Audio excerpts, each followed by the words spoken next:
Wow, that was such a good movie. I wonder what people are saying online about it.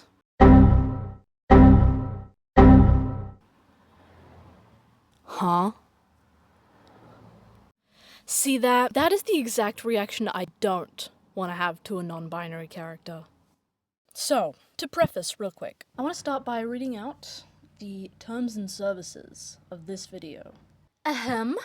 This entire video is my personal subjective opinion and mine alone, based on my very specific feelings about my own gender. I obviously do not speak for anyone else in the non-binary community, so anyone in it who disagrees with me is right to do so, because being non-binary is a different experience for every single person, as is true with anyone's gender. I am only speaking for myself, and I have no ill will towards any of the creators I mention in this video. I know none of them had ill intentions, or they were being controlled by a studio, and regardless, this is just fiction. I am not judging them as a person at all. I'm merely talking about my personal feelings on the material. So the question is, why make this video? This is all just for myself, and to work through my own personal feelings. What worth is this to you, the viewer?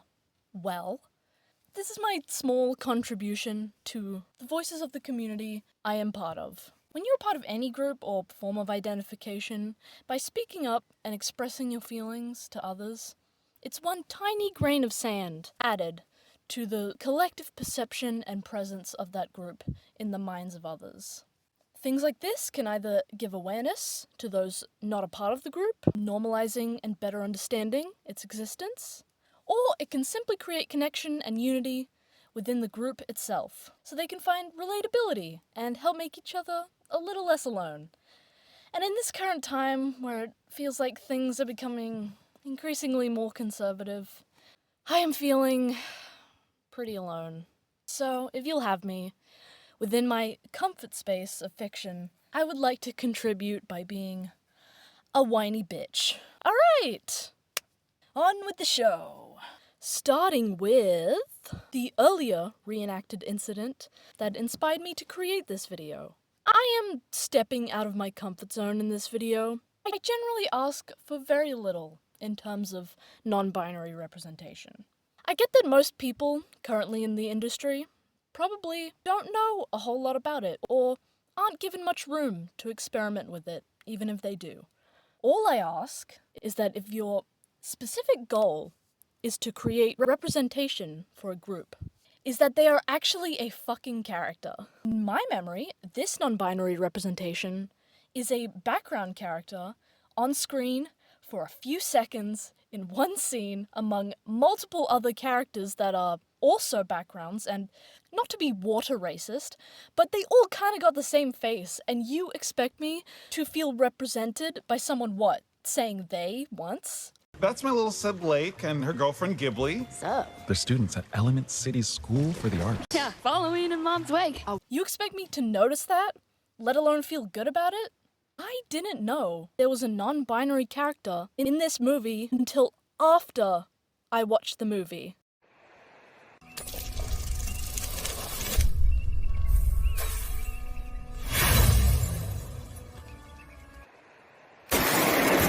But don't get me wrong, I'm not saying that this character shouldn't be in the movie. There should be enby characters that are just in the background. That is a progression towards normalization, and that's good. It's Pixar's first non-binary character, a milestone. I'm grateful for that. And if anyone did feel represented by this, that's good. I'm sure the voice actor portraying them did. That's great. But what pisses me off was the way these articles were praising this as some kind of outstanding representation. The way they were being pat on the back for this, as if they really did some huge thing for the community. It's the way that they were using this to advertise the movie. Now, whether this was their intention or not, if it's Disney's fault that they can't include bigger enby rep, they're notorious for being pretty bad at queer rep. Regardless, due to the imbalance between risk and reward, this sort of thing reads to me like they just wanted the woke pat on the back, that they wanted to use this as a way to promote the movie, without actually doing the work to include us in a meaningful or impactful way.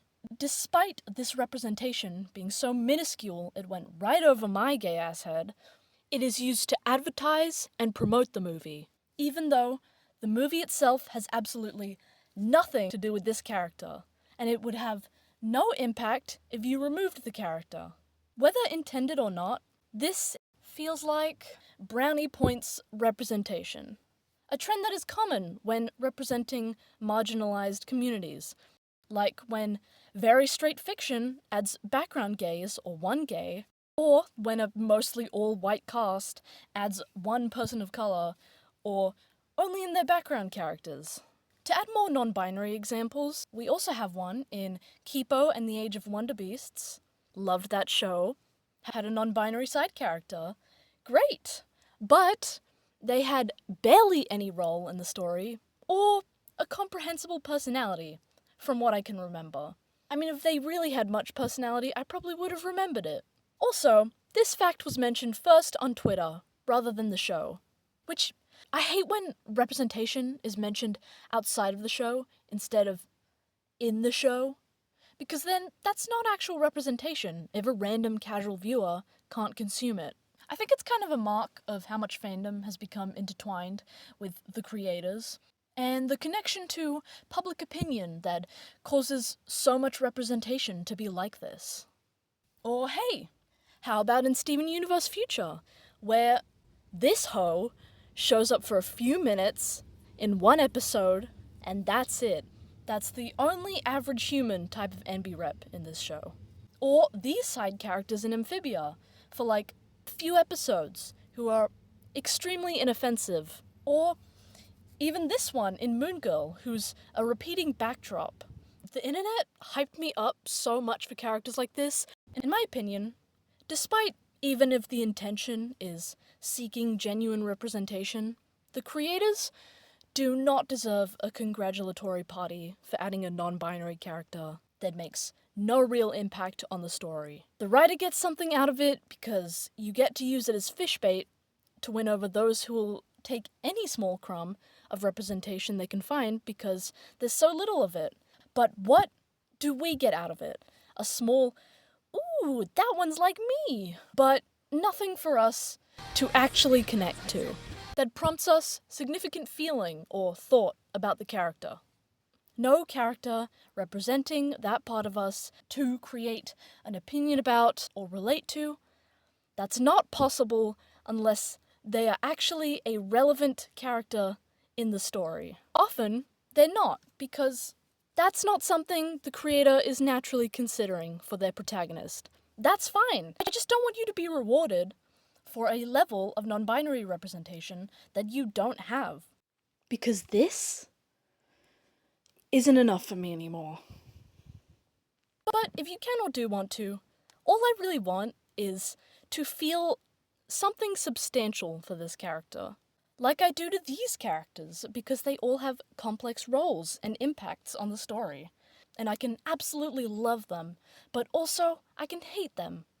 You don't even have to create a non-binary character I like. For example, in the anime Romantic Killer, a show that gets really good but starts out with this premise. This little thing? I hate it. This rat takes away the things that make the protagonist happy, her chocolate, her games, and her cat, so that they can force her into a romance with a boy when she's perfectly happy on her own. This rat is evil, and I would probably set up a medieval torture device if they did that to me. And this character is gender fluid, or genderqueer in some form. And I'm not mad about that, because this character is still interesting. They're painfully annoying for most of it. But then later on, they have their redeemable moments. They have a big impact on the course of the story. I have things to feel and talk about with them outside of the fact that they are non-binary. I can talk about them like I could any other character. The problem with all the examples I listed before this is that they're totally inoffensive and just kinda nice and whatever. I have nothing to talk about or feel towards these characters outside of, ooh, cool, an enby character. It's waving a chicken bone in my face, but then turns out there's barely anything on it. Aww. Non-binary people can be super cool and chill just as much as they can be annoying dickheads. This little shit is here to deliver that representation. But I guess non-binary characters are often written like this because these writers are so afraid of getting criticized or getting anything wrong at all. And they avoid that by making them inoffensive blank slates. But in the process of trying to make pleasing representation, you are pissing me off. Because it doesn't feel real. Going off of a point my friend made, this naturally happens anytime a new form of representation begins coming onto the scene in fiction. No one knows how to write it yet. It doesn't feel totally normal or natural just yet. Like how gay characters were originally portrayed in a very, specific way when they first started being included in fiction. And now it's much easier to find just gay characters being gay for the sake of it, just naturally in any show you watch. Or there's a lot more stories focused on gay relationships. The way gay characters are written nowadays, I, at some point, want the same for non-binary characters. Fiction is the reflection of real life, and right now, fiction is not reflecting that non-binary people are the most normal or ingrained in society yet. But that's okay, we will get there. And something I really, really want and kind of emotionally need just a little bit is a story about discovering your non-binary. I would love to see how other people experience it and see something similar to how I experienced it. And it would be so educational and interesting and relatable. I would love that. We almost got it with Darcy from Heartstopper, but because the season where this happened, season 3, was so focused on the plotline with Charlie, which was incredibly written, don't get me wrong, very emotional, cried, but they set up the other plotlines with other characters and didn't get to actually focus on them because the other one took up so much time. One of them being Darcy discovering their non-binary, which was really exciting, but then we just barely got any focus on that story and that process. So I wish I had saved it for the next season, because the few bits that I did get about Darcy's story, I did relate to, and I really wish I'd gotten to see all of that in detail. But one day. But controversy is such a relevant concern for creators nowadays. So let's talk about this in terms of non-binary representation. Other issues you could take with these characters is when they succumb to common tropes and stereotypes. In trying to create representation, it's a frequent topic. For example, the non-human, non-binary trope, where the only way one can imagine someone outside of the gender binary is if they aren't human, therefore dehumanizing those who do identify outside of this. It's frequently appeared in many a media. So, naturally, something like this has become something to fumble around and avoid. I would like to explain using the example of the time I was robbed. Okay, I'm being dramatic, but, I was a bit disappointed. The matter of Courtney from the show Dead End Paranormal Park. Another cartoon eventually cancelled by Netflix because they love to do that for some reason. A PG cartoon adapted from a graphic novel I have not read. The show was really good, so one day I found out 1 out of 2 of my favorite characters in the show got their pronouns stolen. This cute little demon, Courtney, is a she-her in the show. Found out this character was a they-them and a non-binary character in the graphic novel.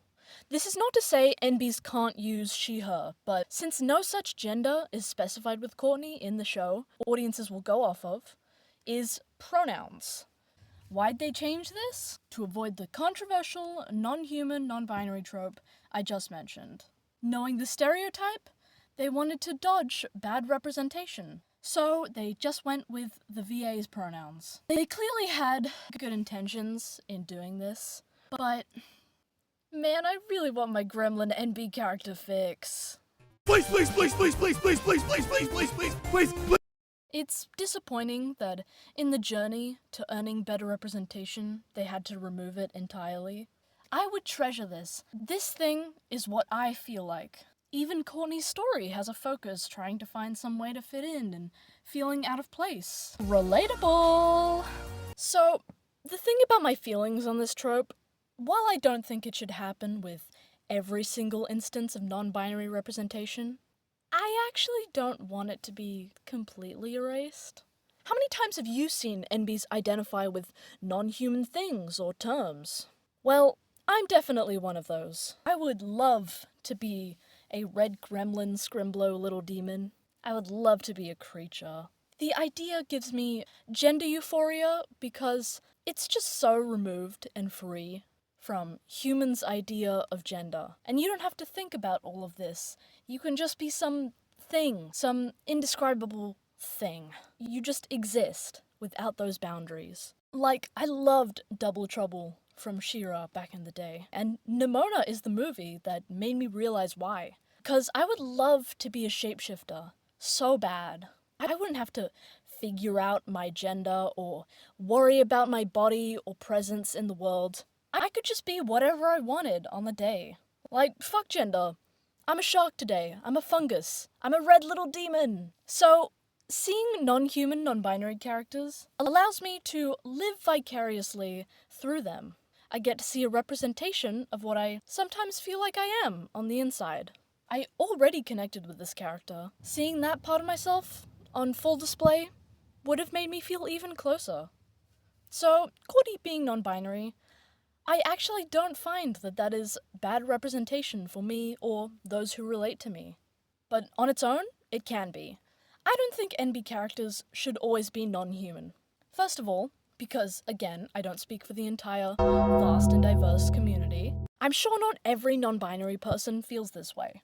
And I'm sure some are happier with just having representations of human enbys, like them. But overall, human non-binary characters do the very important job of normalizing non-binary people in everyday life. Normalizes that we are just average people you could meet. For me, I find it makes me feel more normal about being this way. It gives me a representation of the person I am in my daily life. We can be normalized to both ourselves and others. If they were all only non-human, it would make it harder for me to imagine myself just living my life without conforming. I would only ever be able to reach this fantastical portrayal of myself.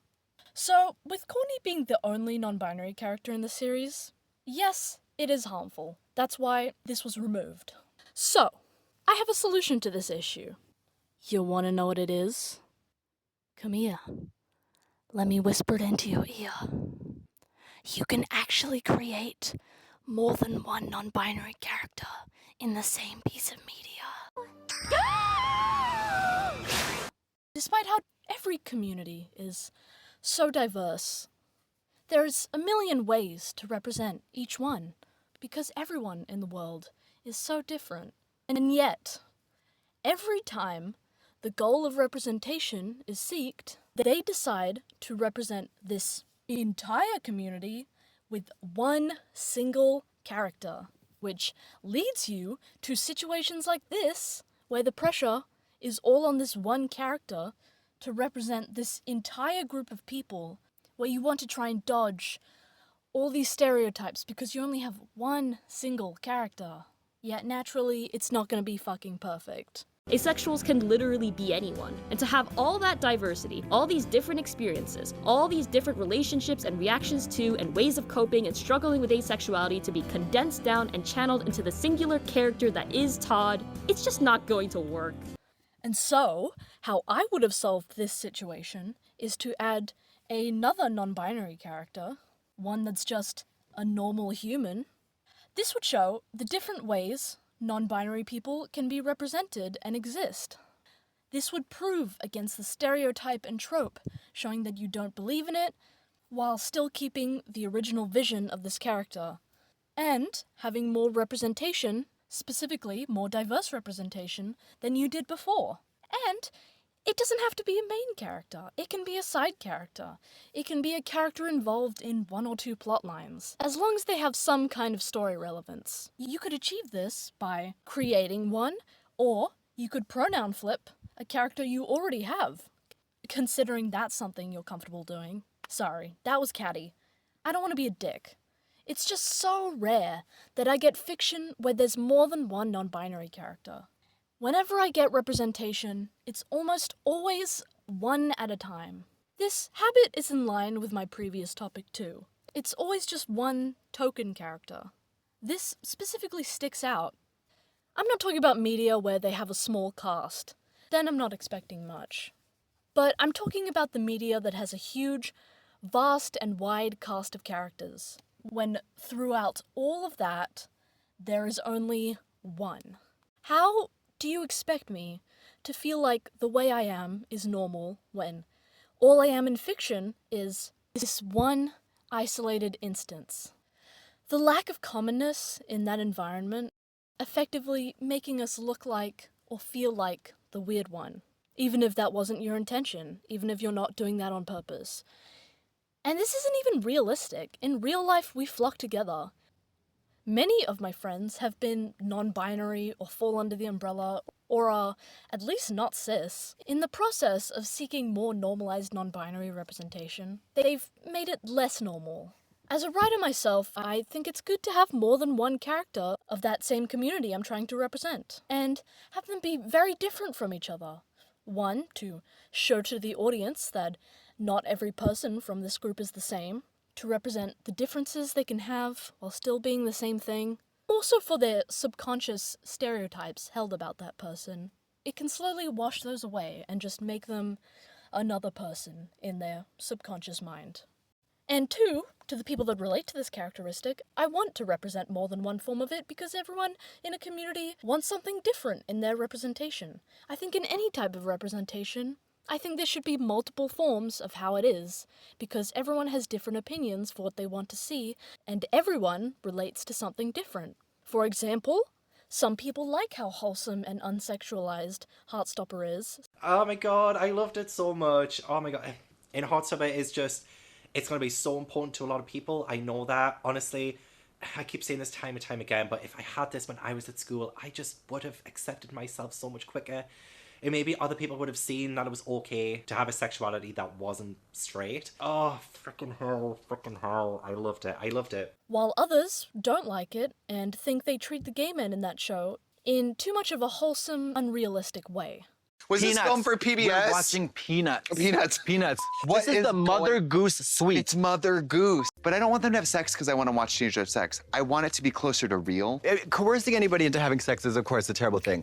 I think we're advocating for more of a realistic approach to what is generally considered to be the truth. The way to avoid falling into tropes and stereotypes is to represent the diversity that comes with the real people you're trying to represent. Like in the Owl House, we got more than one. Two important characters, one on the hero side, one on the antagonist side, plus background characters, which doesn't bother me here because you have relevant ones. Or how about Date Everything that has a bunch of enbys that you can but they have like 100 fucking characters. So if they didn't have any, that would be quite troubling.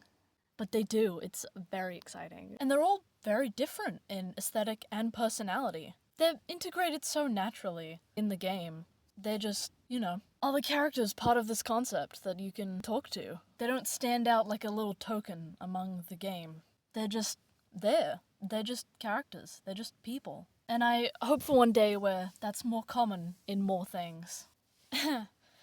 Anyway, I would love some more NB crushes, thank you. I want to get a little NB for NB in here. Speaking of which, not all of my venting today is directed at a show or a movie. Some of them are directed at you. Well, maybe not you specifically, but just like something I've seen in a fandom lately that is driving me a tad crazy. Zooble from Digital Circus. I have no criticisms on how they're written. They're relatable, they're a good character. They're the first non-binary character I've ever had a character crush on, which is very exciting. I want to get a little, NLN over here, if you know what I mean.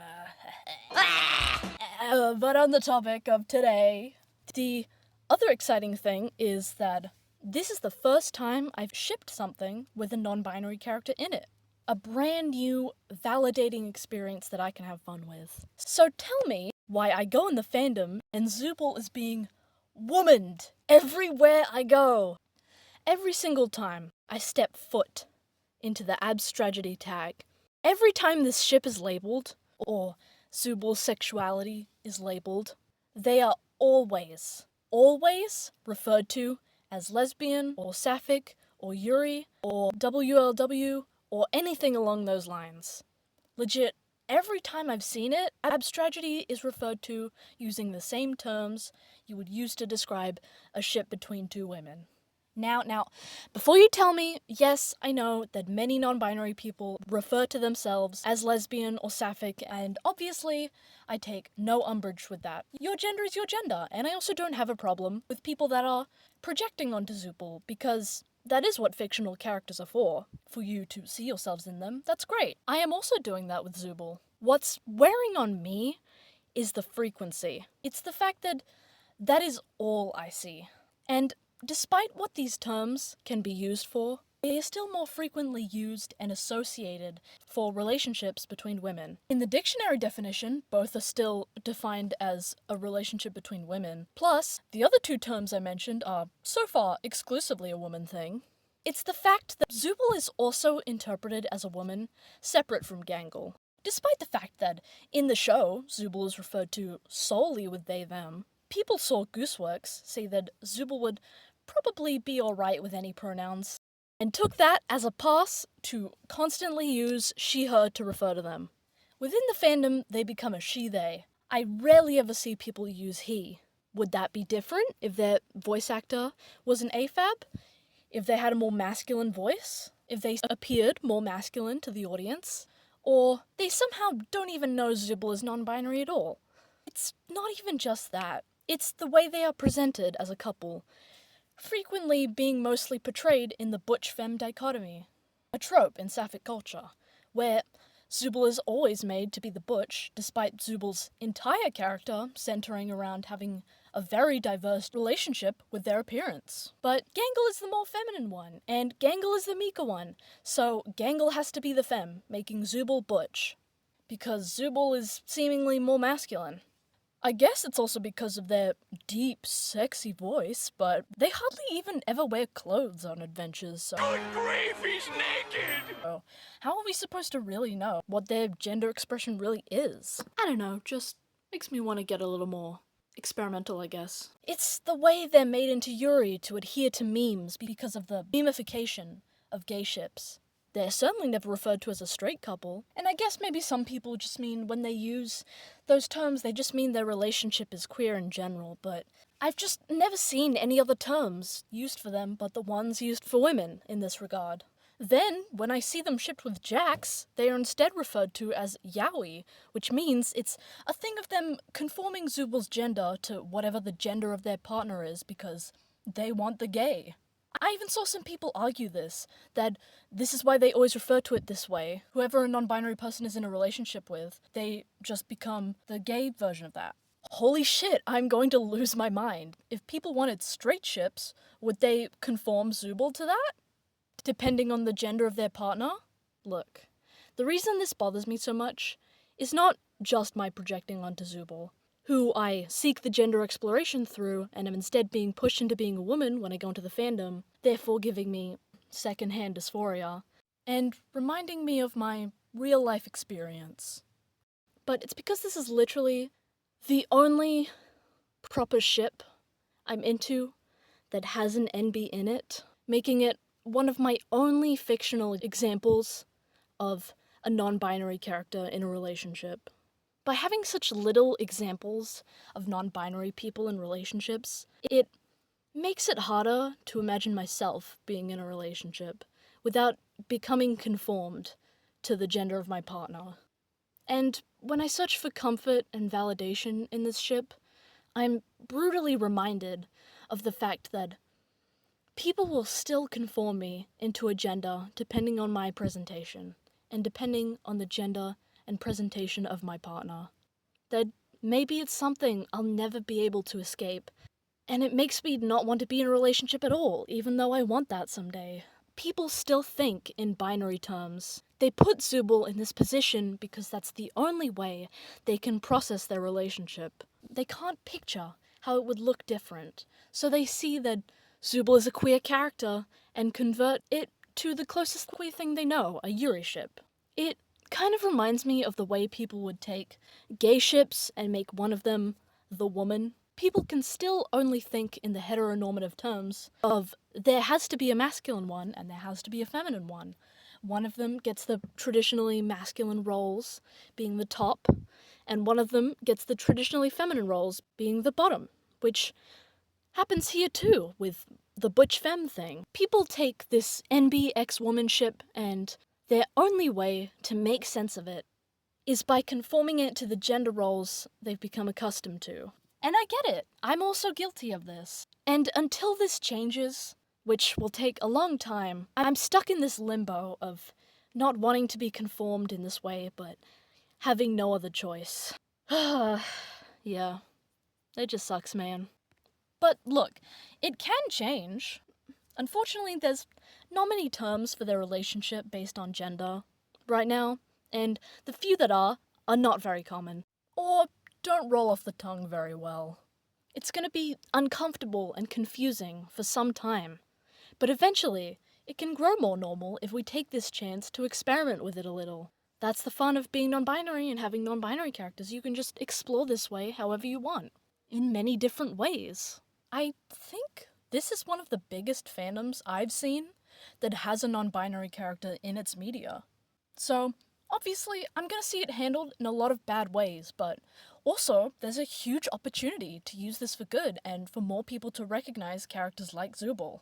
You could call Zubul Trixic, which is defined as non-binary people that are attracted to women, as an alternative to lesbian or sapphic. You could label them as just a queer couple, or I just found this term, diamoric, no one uses it, hello, or how about yaoi, the mixed word of Yuri and yaoi, that's funny as hell, or we can make up a new term together. Like, anything, just, I don't want to ruin anyone's fun, and I don't want to sound desperate, but God, please let me have this. I have so many womanships already. This is the only one with an enby. Please, please, please. But, all good. Keep doing what you're doing. I still like and reblog your abstrategy posts, even if you call them lessies. Just please never call Zubul Gangle's wife ever again. that fuck, you should have seen my face when I saw that, bro. That's fucked. It was gonna happen. Alright. Time to start wrapping this up. As we're coming to a close, I want to give a rundown of the things I'd like to see. Number 1. Relevant non-binary characters that have a story purpose. This would help by giving me actual characters I see my gender in, for me to emotionally connect to, and parade around as my favorite or least favorite characters. Number 2. More than one non-binary character in the same piece of media. This would help me by making me feel like I'm normal instead of being a rarity all by my lonesome. Number 3. More non-binary characters in relationships so that I have a reference for myself and my future relationships. And you know what else I would like to see? Number 4. Non-binary characters with more than one pronoun. This would represent more diversity and give me an example of exploration too. Look, usually enby characters are just total they-themers. I think because that's just what's commonly known, and people might believe it's more confusing for the audience if you use more than one. Which it can be, especially if you're writing a book. But I have seen it done right, and also the only time. Epithet Erased. Trixie Roughhouse, from the Epithet Erased audiobook, Prison of Plastic, which comes after the series, is the only she-they character I've seen in media. I absolutely love that adorable little gremlin. Anyway, Jello handled it well by having the pronoun usage switch at a point.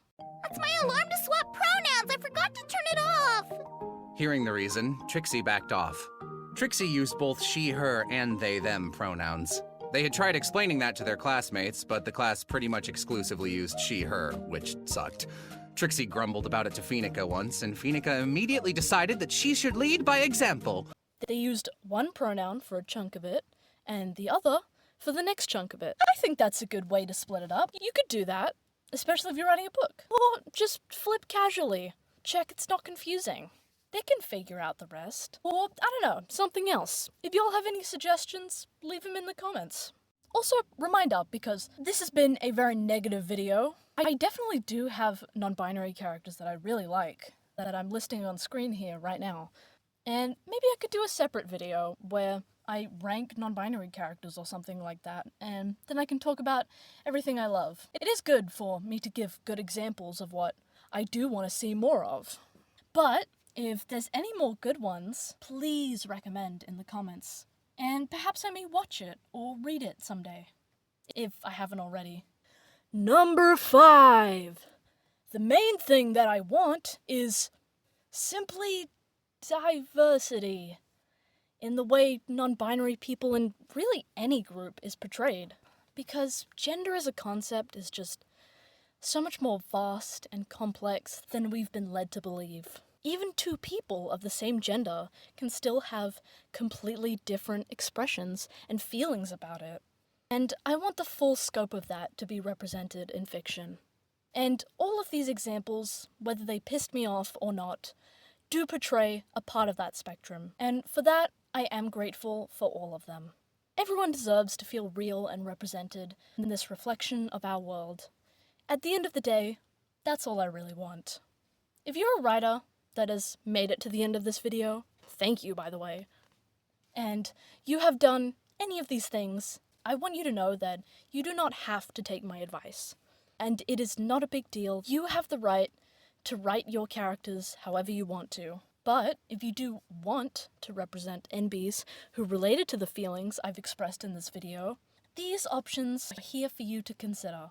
I probably wasn't the best person to talk about this. I don't really understand gender. It's kind of a chicken or the egg situation, where I'm like, am I non-binary because I don't understand gender, or do I not understand gender because I'm non-binary? This might all be bullshit, but I still think it's worth saying and providing my voice to what I believe in and what my feelings are. Thank you so much for watching and listening to my ramble. Bye, losers!